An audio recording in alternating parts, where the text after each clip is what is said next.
فرمانده هێزن پاسەوانن سەر سنوورên Herêma Kurdistanê ku ser bi hikûmeta Iraqê ve ne ragihand ku Tirkiye de bombebarankirina navçeyên snûriyên Herêma Kurdistanê berdewam e. Rojana gundên Herêma Kurdistanê li wan navçeyên snûrî têne valekirin. Sedema wê çendê jî hebûna PKK ye. Lawma pêwîst e PKK gund û evehiyan çol bike û ji bo berjewendiya xwe ziyanê bi Herêma Kurdistanê negihêne.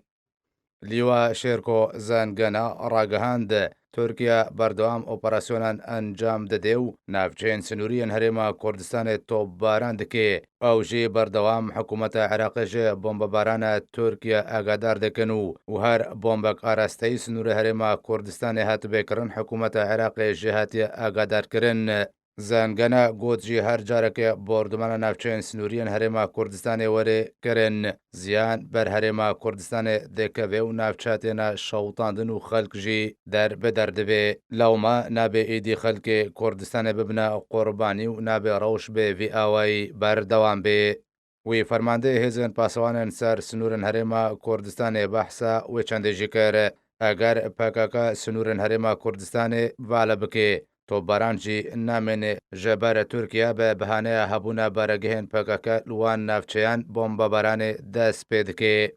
Lîwa Şêrko Zengene got jî bi tenê li sînorê parêzgeha dihokê 400 gund hatine valekirin û rojane gundên nêzîkî ser sînor ku têne bombebarankirin têne valekirin ji ber jiyan di wir de gelek bi zehmet bûye.